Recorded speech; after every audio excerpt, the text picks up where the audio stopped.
the interview room. Muzzy checking in, the time's here. How you all doing? All right, let's begin. Let's have a chat about the fact that I want to interview the best fighters in the world, and that's that. Had a lot of guests from everywhere, all across the globe. Fighters tell me. Hello guys, Muzzy here again from Muay Thai Interviews. My next guest, he's been involved in the Aussie Muay Thai scene and promoting for 25 years plus. He's seen a lot, he's done a lot, and witnessed the growth and change of the Aussie Muay Thai scene over the years. He's one of three brothers who grew up in Melbourne but now lives in Queensland, and he is the promoter of Eruption Muay Thai. I'm joined by Mr. Paul Demicoli. How are you, buddy? Hey, Muzzy, how are you, mate? I'm not too bad, mate. How's it all going up in Queensland? Nice and hot for you? Yes, mate. We love Queensland, mate. We love the climate up here. I'll tell you what, person not too far behind you. I love the heat myself, actually. Yeah, it's very close to Thailand, Queensland. Yeah. So, how did you and your brothers Joe and John find Muay Thai? And then can you tell me just a bit about your own personal journey in the sport from where you started to where you are now? Well, it all started back in 1994. I was married with one child then, and my brother was, Joey got a job at the railways, and after about 2 or 3 weeks, he obviously made a few friends there, and after about a month, he decided to go to a kickboxing event. I've never been to a kickboxing event, so we went, because he's made a friend at work named John Sheeter, and Johnny was the trainer of Team Ultimate, and Joey went to the fight show, and the next morning we were having breakfast, and he was telling me how awesome and exciting his sport was, and I'm like, oh, really? He goes, oh, you know, because I'm a horse racing fan, and I like horse racing. He goes, oh, mate, the adrenaline's amazing. He goes, you'll love it. And I went, oh, yeah. So next time let me know. So, I don't know, maybe it was about 2 months later, Joey asked me to come along, and I went to my very first fight show, and it was at the Coburg Town Hall. It was the old Scrooge Madigan, Bob Jones was doing the EJC shows there. They were doing the shows. It was on a Tuesday night, which was really unusual, I thought. And I went to my first fight show, and obviously I fell in love with it. It was amazing, the atmosphere, the excitement, Thai music. It was all starting off there, the Muay Thai in Melbourne back in them times. And on the way home, I think Johnny had 3 fighters on for a couple of wins and a loss. And on the way home, we stopped in at a pizza shop, and we all had something to eat and catch up and talk. And I got talking to Johnny, and said to Johnny, that was amazing. And we became friends, and then me and Johnny started chatting a lot. And I said, Johnny, why don't you start promoting? You know, you seem to have a lot of fighters. And Johnny informed me that he was illiterate, couldn't read or write. So I said, that's amazing. You've got such great people skills. He's a leader. He knows people following him around and telling people what to do. But couldn't read or write. And I said, well, how about if I become the promoter and you'd be the trainer, and you supply the boys and we'll do the shows together. And it sort of gelled that way. And our first show we promoted with the same boy at the time was Anthony Hitman Bella. And we put Anthony Bella on our first show, and it all happened after that. And that's how our first event came about. And we kept promoting from '94 till about 2001, when I decided to move to Queensland. And I moved to Queensland for the better weather. There's no other reason for that. It was just that Melbourne did my head in. The consistency, being super cold, and super wet, and super hot in summer, and just no consistency. Melbourne could be 41 one day and 19 the next. And that's why I moved up to Queensland. So the original, while we started in sport, was because of John Sheeter, and I'll be ever thankful for Johnny, and we're still great mates to today. Even though I moved up here in 2001, me and Johnny still speak to each other. Probably it's not weekly or fortnightly. We always have a chat on the phone and catch up, and it's all good. So, how many, roughly, rough guesstimate, how many shows do you reckon you've promoted? It'd be way over the 200 mark. I stopped counting after. It was me and Johnny did like 40 or 50 shows between 1994 and 2001, and then I came up here to Queensland, and straight away started promoting with Scott Bannon at Callum Vale Hotel. We did so many Callum Vale shows. We did shows at the RNA Showgrounds. theatre, the arena, Walter Burnett Pavilion. I've got way over 200 shows, I'd say, close to 250. What have been some of your highlights or some of your favourite shows over the years that you've promoted? Oh, it's hard to say. Like back in the day, we promoted Anthony Vella to before Cronk Lake in Braybrook. We had like 2,500 people there. I remember it was a massive thing. This venue we got. We had it was a basketball court, so the deal was we couldn't scratch their floors, so I had to get carpeting. I think I nearly died after that show. The carpet was so bloody heavy to lug it with to cover every square inch full of carpet. Carpet was coming from everywhere. It was a horrible experience, but the show was awesome, obviously. But yeah, we learned a lot of that show. I tell you. That sounds like more effort than what it's worth. Yeah, shows over the years we've promoted so many standouts. I've promoted fighters from Anthony Vella back in the day, Ilo Wilson, Jenk Baby, the Great White Shark of Wallace, who we took to a world. She won a world title for us. We all had a lot of great memories in the sport. And Scotty promoted, in the Callum days with Nugget as well back then. We promoted Siren. We uncovered Gott from day dot to where he ended up.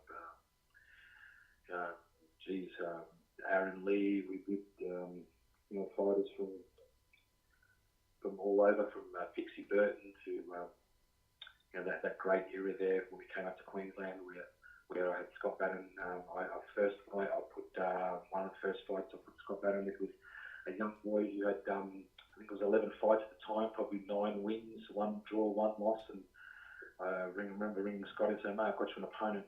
Scotty was at 33 fights back then, and there's this young cock-a-shit fighter called Nathan Corbett. He'll fight you. I said, "Look, he's only had 11 fights, Scott." Scotty's like, "Really? Does he know who I am? I'm a 3-time world champion." I say, yeah, but he'll still fight you. And now everyone knows who Nathan Corbett is, of course, but back then nobody knew who was Nathan Corbett. So yeah, I've been in the sport for a long time. Fighters like Angie Park had her very first fight in Australia on our promotion, one of Scotty's promotion at the R&A Showground. I think she fought, I bought her a Perth girl down, if I remember right, Tamika Ransom back then, if my memory serves me correctly, and they fought I think it was a 5-round fight, and they got a draw at the end of that. That was Angie Parr's first fight in Australia. I've got a lot of great memories from the sport, a lot of great shows that I put on. The last few years I've been doing the Eruption series, because years ago we used to name every show different, so every show had a different name. Now everyone thinks it's to one name, and did this series that way. Yep. At the moment I'm promoting guys like Charlie Bubb. I'm building him up at the moment, and he's going really well. Mate, Charlie certainly is going really well. He's on a tear at the moment, and I think he's currently ranked number 2, or he is ranked number 2 in Australia at the super middleweight. Not bad for a just turned 21-year-old who's for the whole, he's got his whole life ahead of him. He's still growing. I think Charlie could be a very big future star of the sport. Oh, most definitely, mate. Most definitely. And all 3 of you brothers, you're all involved in Muay Thai. Your brother Joe's a trainer, and John, the number 1 MC ring announcer, and you yourself as a promoter. Well, John's got an interesting background, because really when he was probably 13, 14 years old, as a young child, he would be helping me at my first show, leading the fighters out, or doing the back change rooms, doing the gloves. John's probably, as an MC, probably the best groomed MC in the world, because MCs are normally coming from a radio gig or a TV gig, but John actually worked the back gloves, led the fighters out, picked up fighters from the airport, dropped them off. He knows what it takes to run a show, because he's seen me do it from day dot. So John's very educated, where he knows not to upset the promoter. He knows not to stress the promoter out, because I've educated him, taught him well over the years. So I think John works well with him around promotion, because he knows not to take over the show like certain MCs do in their show, and works with the promoter and makes sure they have a good event. Yeah, and I mean, it's not just Muay Thai that he announces, and he's around boxing and, you know, Hex and all the MMA shows. So Yeah, for sure. and he's a very busy boy, because I've actually tried to tee up your brother, Mr. John, for a chat, and it will happen one day. It won't happen overnight, but I'm still hopeful. And so was that always the plan, like, for you to establish yourself as one of Australia's top promoters, or did it sort of just that's how it ended up? Just how it happened. I just love the sport, and one show leads to another show. They were doing probably me and Johnny at one stage were probably doing 6 to 8 shows a year, which is quite a lot when you're doing shows. And just one show leads to another, and yeah, it's just, you know, as long as you it's the only hard part about the sport at the moment compared to yesteryears, I guess, is sponsors. You know, getting sponsors for the events, and you just got to work out ways where you can make sure you don't overcapitalise. So, you know, you're making a profit.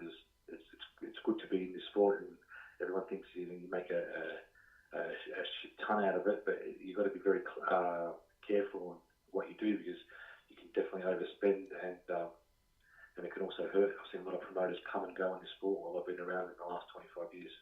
Definitely. I think, like, if you're a promoter just looking to make a quick buck out of it, or you're probably in the wrong industry or the wrong game, because it usually takes a while to, you know, you got to build up your name and build up fighters and go about the right way promoting it. You can't just go, I'm going to promote a show and make a shit ton of cash and then bugger off, because that 9 times out of 10 that's not really going to work. Yes, correct. I've seen that happen quite a few times over the last few years. And like yourself being involved in the sport for 25 years plus, can you talk about the evolution of promoting from your perspective, from when you first started out till where it is? When I first started promoting, let's talk about posters. This modern generation, these kids, they don't realise that they're blessed to be born in an era where the internet was already here. They've got all this technology at their fingertips that I guess they take for granted. But I'm in an era where our first poster was black and white. There was no colour. Yeah. And then we evolved from black and white posters to spot colour, where we'd add black and white, we'd add red to it, or yellow. Like, that was fancy back then. You know what I mean? So yes, the evolution of the sport's been crazy. The internet came along, texting, mobile phones, messenger. Like, years ago, to match a fight, let's say I had to match a fight, well, the trainer normally works from 9 to 5, and then he's at the gym from 5 till 8. By the time he has dinner, it's 9. Really, you could only ring someone possibly around 10 o'clock. So between 10 and 12 and 1, you know, people like Michael Vukovic back in Melbourne and Johnny Shearer that relate to this, like back in the days, that's all we did, is we spoke to each other between, I reckon, 10 and 1. Yeah. 10 at night to 1 in the morning. When now, you've got so much technology, you can match fights now without even speaking to a trainer. It's all done on Messenger or text. Like, you can, you know what I mean? It's evolved so much. Social media, it's crazy now. We used to produce so many posters. We now produce, I believe, less posters, and we advertise more on social media. I advertise less on radio, more on social media. It's definitely changed. It's evolved, I guess, with the times. I just want to ask you something there. Like, when you talked about back in the days, you had to, you know, print out heaps of posters and all that sort of stuff. Do you find, because you got social media and that sort of thing now, and because you're spending less money on the posters, in terms of actually, like, with the promoting, are you spending, like, in promoting the fight, that is, are you spending less or more money because of technology? Whereas, you know, you don't have to go to your local printer shop. I think we spend more now, because we share. It's a different way of spending money. Like, now, I'll be spending money on Insta ads, on Facebook ads. Yeah. I'm still doing the radio ads. I still think radio is so strong. Probably newspapers I don't do anymore. I don't know how many people buy newspapers these days, because it's all online. Yep. So I don't really see the value in buying spending a couple of grand or $3 grand on a paged ad in a newspaper that people have to purchase to buy, and then, you know, how many people are actually going to read it? So it's like, I think that's a bit of a, so that's why I don't advertise so much on radio. I spend much more on running ads, you know, for a week, different types of ads. Making promo bits, like, there's a lot of money now in social media, in content. So the content is where it's previous shows and making up smart clips and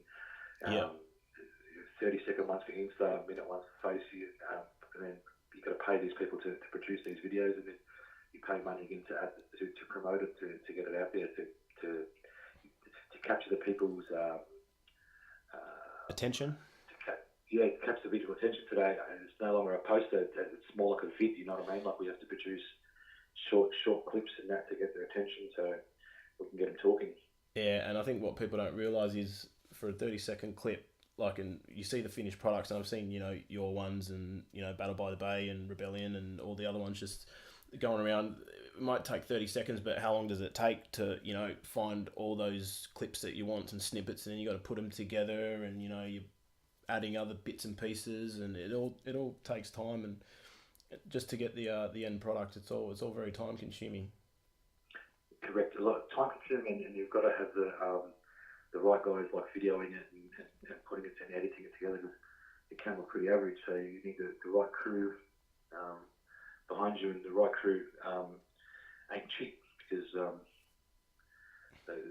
it all costs. Like I said, it's a costly, but it's where we're at, and it's what we're going to move forward to and do for the people to get them engaging. Yeah, definitely. And are you happy with where Australian Muay Thai is at today in terms of how shows are being promoted? And if not, how do you think things could be improved? No, I think we're in a good position at the moment. Every era changes. Everyone will say that era was better than this era. Like they'll talk about the Evo era, how Evolution used to pull so many people. That was the era I believe that Evolution was in. I was really I was in Queensland at the time of this that all happened, and all the fighters, and I think it was just the era it was in. That Evolution did really, really well. They marketed it well. They had a good product, and that was the era it was in. I think at the moment we've got a big growth in kids, where years ago kids wouldn't get much attention, and would be one fight on every 2 or 3 promotions. Where now Jamie Toslin's came up with this Siam Cup idea, where kids get a chance to fight at young ages, padded up. We've got proof of this over the last few years. Like we've got young boys like, say, Brandon Spain, who's 18 years old or 19 years old now, and had like 55 fights. Like you couldn't get that before, because people in Melbourne or Sydney or Adelaide, I guess, where there's a government body, or even Perth, where you've got the government body running it, you can't fight till you're adults. So these kids in Queensland, they're I've got a girl fighting on the next show. It's Brittany Dolhiggy from Dolgai from Urban. She's had like 36 fights or something. She's 18. It's insane. You think about it. Years ago, we talk about legends of the sport like Ian Jacobs, 21 fights, 22 fights he had in total. Scott Bannon, 3-time world champion, 33 fights. Like back then, I remember Johnny Shetter telling me when back in when he fought, which I guess is one of the pioneers of the sport, he had 4 fights. You know what I mean? So the opportunity now is so great for these fighters that yesteryear they didn't have that opportunity. So there's a lot more shows to fight on, and there's multiple shows, multiple states running on the same night. So I think we're in a good position. And what about fighters in terms of trying to get them on your shows and matching them with opponents? Has that changed, or the way you go about matchmaking changed at all over the years? Like I said, the thing that's changed is social media, where I think Messenger's a huge thing, where people can contact you straight up and say, as soon as I announce an Eruption show. Well, it's one thing that's changed. I'll talk about this. Years ago, it was a no-no for for fighters to speak, or for a promoter to speak to a fighter. Yeah. A promoter always spoke to the trainer. Like it was unheard of a fighter contacting a promoter and saying, "Hey mate, I want to fight." That just didn't happen. It was always through your trainer. Social media's made everyone so accessible. Yeah. Now, so as soon as I announce I've got a fight, I'm getting texts immediately from fighters saying, "Hey mate, I'm really keen to fight on your show." Blah blah blah blah. You know what I mean? It's like, so it has changed in that way. I still like to speak to the trainers. Yeah. I always ask who's your trainer, because just to do the right thing. But yeah, it has definitely changed a lot in that respect, where their fighters now more approaching you. If you look at Eddie Farrell, who's living overseas, he chases fights all over the world. He'd be fighting in America one week, in Australia next, he'd be fighting in France, he'd be fighting in Hong Kong. Yeah. He's there on social media, working his way to get himself right. So I think that's definitely changed the game a bit. And what about loyalty to promoters? Because I know through your show you've got a couple of loyal fighters that are loyal to you and to your shows. Do you think fighters these days, is it more about loyalty, like in general, or is it more about just chasing the coin, chasing the fights, chasing the opponents? I think loyalty is great, but I've learned one thing over my life is one thing that human beings is loyal to is the dollar. Yeah. So the almighty dollar is the most loyal thing that humans are loyal to. So if you're buttering that guy's bread, yeah, he'll stick with you. But if the grass is greener on the other side, they're going over for a munch. Yeah. That's why some boys are very loyal, which is great. But I do think that the opportunity takes over the loyalty in that respect. And sometimes I think people think they're entitled to more than what they actually should be getting. But so many people and fighters, they think they're worth far more than their ability is, you know what I mean? But that's in every sport and everything we come across in life and that. And again, people batting above their order. And again, that all comes to the dollar, mate. We're all a slave to the dollar, aren't we? Yeah, for sure. Now, back in the days, Australia had a lot of world champions and international superstars in the sport, such as, just for examples, John Wayne Parr, Preacher, Carnage, Slewinski, Peter Graham, and Steve Moxon, just to name a few. With today's current fighters coming through, do you see anyone who could achieve the same success that these guys did? Oh, for sure, Muncie. We've got a young boy in Thailand at the moment who's... people talk about John Wayne Parr achieving greatness in Thailand back in the day. We've got a kid right now in Thailand who I believe surpassed John Wayne Parr in many, many ways in greatness, and he's still there living the dream. And that's Chad Collins. Chad's ranked number one by WBC. He's multiple beaten stadium champions in Thailand. Like, the kid's the real deal. You don't go to Thailand and fight in bars or in shonky stadiums out 6 hours out of Bangkok. Yeah. This guy's the real deal, fighting in Rajasthan, fighting in Lumpini, fighting on the major world shows. So yeah, Chad Collins is massive in my eyes. Toby Smith is nicknamed the Weapon, and he surely is a weapon. I believe people like even Tyler Hardcastle from Riddler's Gym. Yep. He's going to be a superstar of the future. Carl Bogle, I'm building up at the moment. Girls, even like Alma Uniku, who I've got coming up on my next show, so they're 18. Just a crazy talent.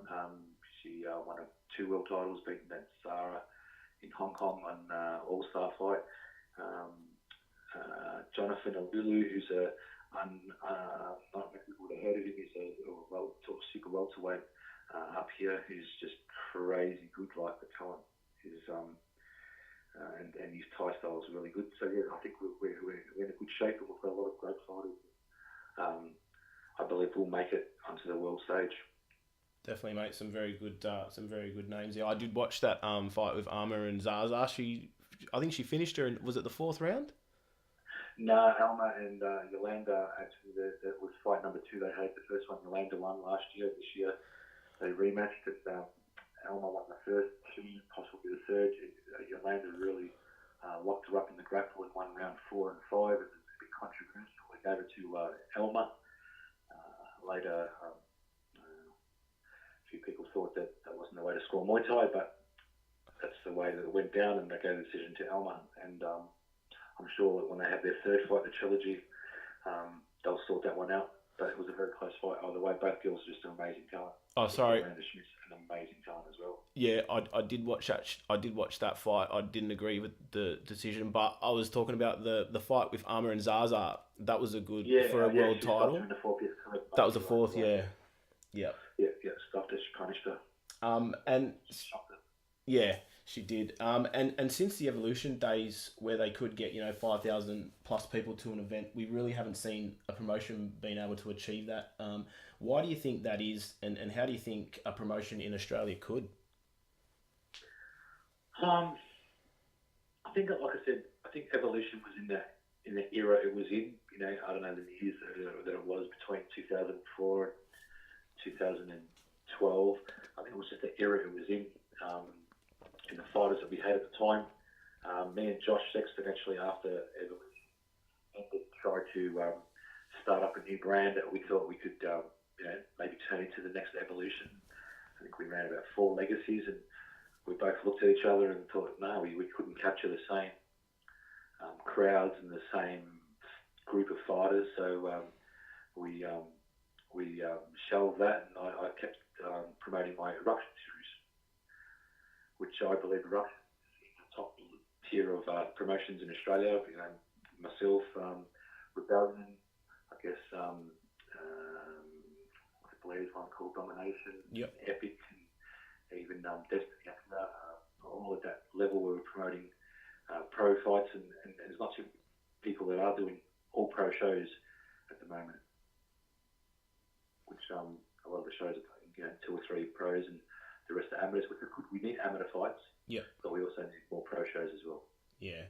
And with that, I guess, comes the dollars. You need the dollars because pros obviously are going to get paid more than amateurs, and amateurs don't really do it for the cash so much. Amateurs are the best. Amateurs are the best. They fight the trophies. Don't get a big crowd or a big following. You know what I mean? Yeah. So, but the pros, I guess, obviously, if they're going to throw elbows, they're going to throw elbows. Everyone that does throw elbows on our show obviously gets paid unless they're wearing elbow pads, which is mainly a couple of young girls that will be starting out. Yeah. Otherwise, everyone that throws elbows has to get looked after. Exactly, mate. And I pay scar money. should do the thing that they do in Thailand, mate. Give like $50 a stitch. Encourage more elbows. Gold. And like Queensland, we just touched on it, but Queensland have some good promotions such as Eruption, Your One, Battle by the Bay, Destiny, Tag Team Championship, and Aggression, just to name a few. For fighters and fans, it's a good thing. Fighters get a chance to fight more. The fans can get to witness more fights live, or whether it be through live stream. But from a promoter's point of view, do you feel it's a good thing having more competition in the state? Yeah, look, as long as the shows aren't on the same weekend, I think it's okay. Like, as long as you got a bit of grew between your show and their show, I think competition's healthy. Yeah. I never really concentrate or worry about what other people are doing. I just concentrate on what I'm doing, like on my own promotion. So I do the way I believe is right for what I do in my promotion. I don't really look at other people's promotions, but I definitely I go to them myself and I support them. I go to all the Aggressions, I go to all the Destinies, I go to all the tag teams, I go to all the Battle by the Bays. And I guess it's the same sort of same sort of circuit. You know what I mean? Yeah. Do promoters ever get together and say, listen, all right, guys, I want to do 3 or 4 shows next year. And does anyone sit down and go, all right, what dates can I do? Because you don't want someone doing one and then a week later a show's doing. Well, to be honest, mate, we've been having meetings for 25 years. You can have as many meetings as you want. End of the day, everyone will do as they want at the end.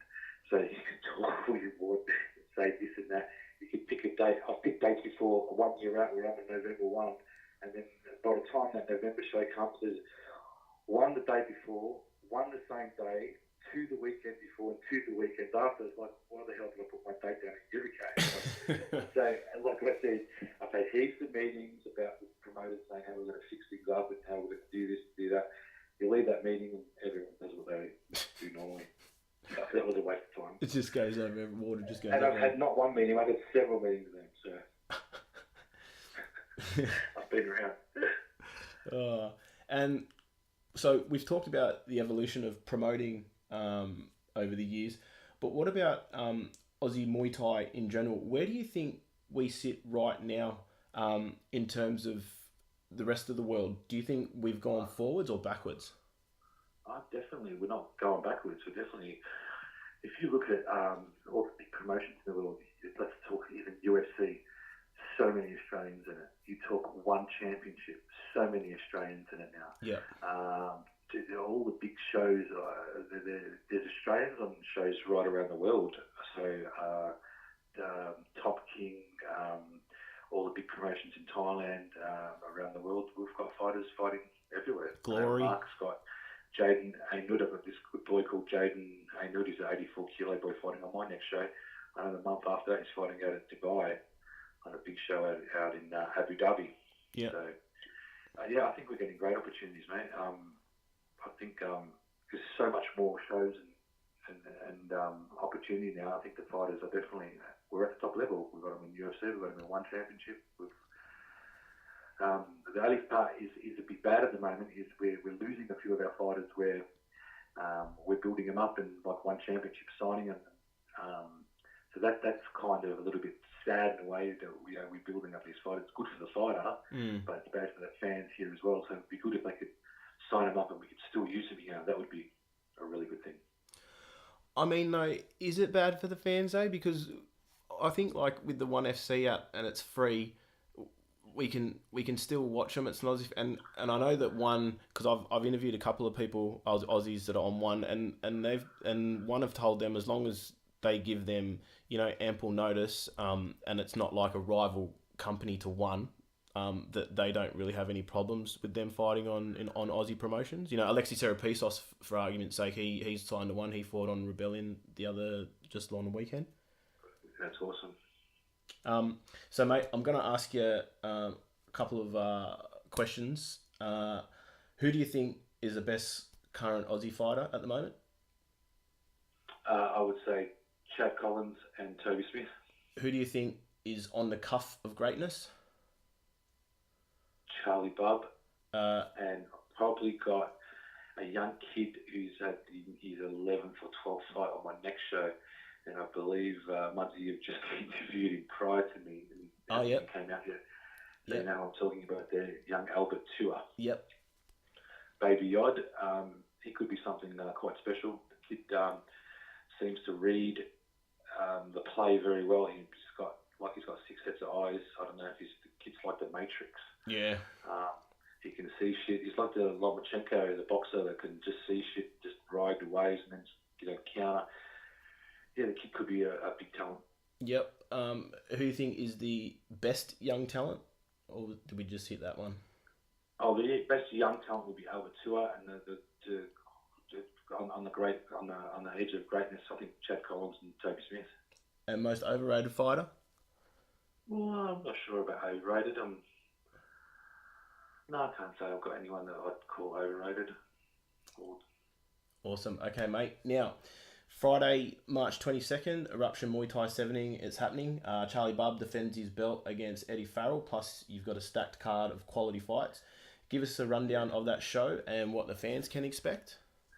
Well, from the top, we've got Charlie Bubb defending his Eruption Super Middleweight title against Eddie Farrell. As you know, Charlie Bubb lost a 5-round war to Toby Smith. Yep. Eddie Farrell was Toby Smith's last opponent. Eddie got cut in the second round, didn't come out for the third. So you've got 2 fighters that fought Toby there. That could be it's an amazing fight. Then I've got Eddie's girlfriend, Eddie's wife, Brooke Farrell. She's fighting Alma Unicu. It's a massive fight for Brooke and a good fight for Alma. They're fighting for the Eruption Bantamweight title. Then I've got Jonathan Alulu. He's fighting Damien Goodwin. Jonathan is a talent, a super welterweight. He's 23 fights, possibly 21 wins. Yep. So it's his first fight in Eruption. So I'm hoping the crowd like this kid and hopefully we can keep building him up for the future. I've got the Chocolate Man, Matt Webb, fighting Nick Browning. Another great fight.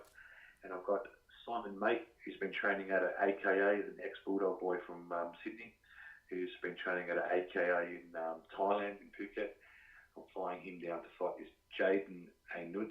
Jaden is just a young 21-year-old Aussie boy who's 84 kilos. He's probably at about 29, 30 fights. Jaden also is a very, very big talent for the future. This fight will be a super fight between Simon and Jaden at 84. Friday, March 22, I've got a stacked undercard. I've got a poster with Albert Tua, who I've been bragging about, probably the best fighter I've seen in the future. Didn't even make the poster. He's like, I've got 2, 4, 6 fights on there. He's on the undercard. I've got another kid called Brandon Rahoric, who's a big talent as well. He's been training in Thailand with, I can't think right now. Can't think if he was training with in Thailand. The guy that Chad Collins was with before, he was with Thailand. Lockie? No. Oh, Sam Barr? Thai guy. Yeah, that's it. So he trained there. So yeah, Brandon's on the undercard as well. So I've got a hell card for March 22. I've got 11 fights on, and I'm sure to be one of the best shows, best events this year. I think it's going to go off, mate. So if people want to contact you or they want to follow Eruption Muay Thai Promotions, how can they get a hold of you? Facebook or on Instagram, just follow us, Eruption Muay Thai, shoot us a message. We'll get to you. And mate, last but not least, as I always finish off, anyone that you wish to thank or give a shout out to? Just anyone who's supported me in the past,